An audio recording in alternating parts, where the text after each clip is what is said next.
from the retail merchant, he can sell it at a discount. And other people who want a short-term investment, they can get it by paying the discount rate. So the two ideas, real bills and the discount rate, are actually very closely interrelated. And that's the last thought. It's very important that the discount rate is not the same as the rate of interest. What's the distinction between the rate of interest and the discount rate? How does the discount rate function? I don't think the audiences have a basic understanding of what a discount rate is relative to the real bill. All right. The real bill has what you call a face value. And that means that amount is payable at maturity, which is 91 days down the line. But if you need the cash before that, there's no problem, because there will be people who will take the real bill from you and pay the gold coin to you, but they will not pay the full face value. They just prorate the number of days to maturity, which is left to maturity. It could be less than 91 days, of course. They will multiply the number of days with the discount rate. And they take it off the face value, so they just pay the difference. Now, the discount rate is like an income, just like the rate of interest. You invest money in the bill or you invest money in a bond. In one case, it's the discount rate. In the other, it's the interest rate, which gives you the yield. But they are very, very different as far as the origin of this income is concerned. In the case of the bond, it is the result of savings. In the case of the real bill, it is the dynamics of the consumption. So this is a very important a distinction which is very important to make. Okay, you're on. You say that the bill of exchange is the most liquid earning asset in existence. It's non-inflationary as a purchasing medium where market has limited monetary privileges.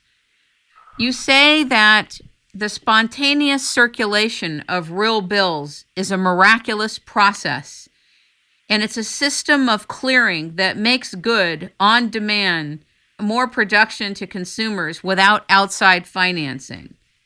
Why aren't we using real bills today, and why can't we start using it? Well, this is very interesting.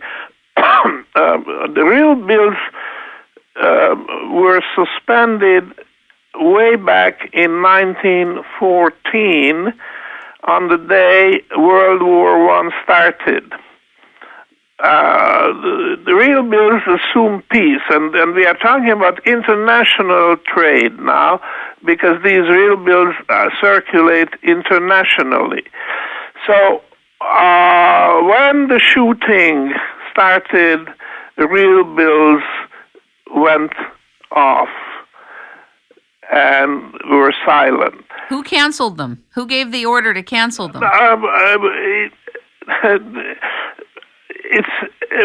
It wasn't an official act. It was just, you see, there is a bill market. We are assuming that there is a bill market. There is a supply of bills and there is demand for them.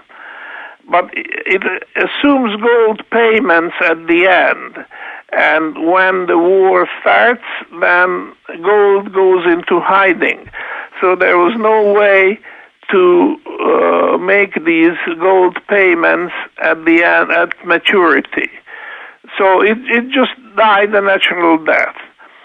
And the interesting thing is that at the end of hostilities in 1918, they did not, the governments, and I mean the victorious powers, the Allied powers, did not allow the return of the real bills.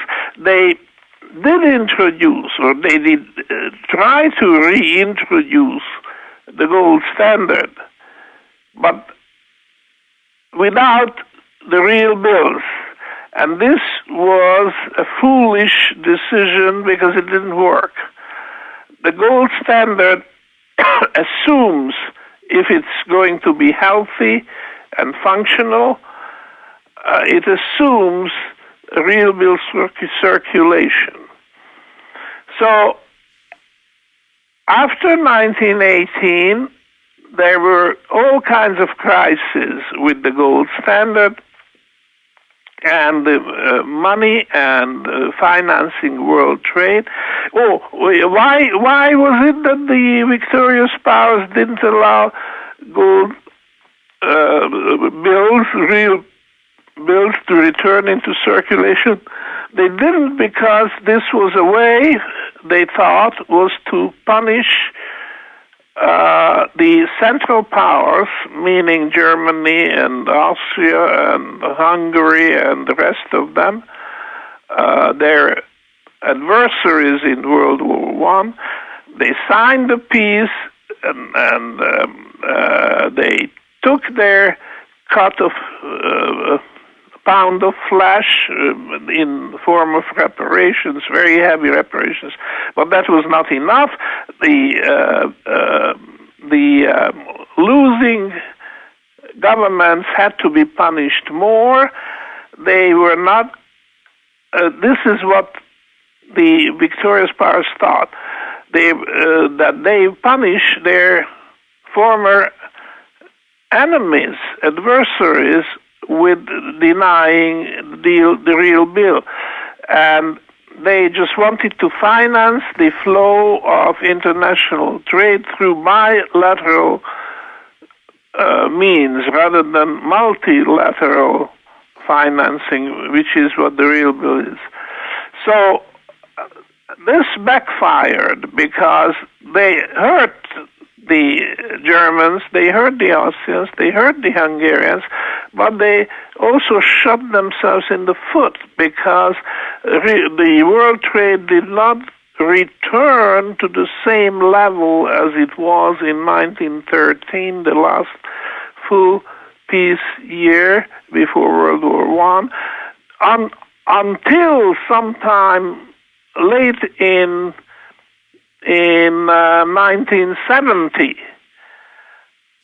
So it took that long, and the world trade suffered, and there was all kinds of economic troubles, including unemployment and bankruptcies and so on. So this is one of the explanations also for the Great Depression, that real bill circulation was stopped in its track. And still today, we don't have that.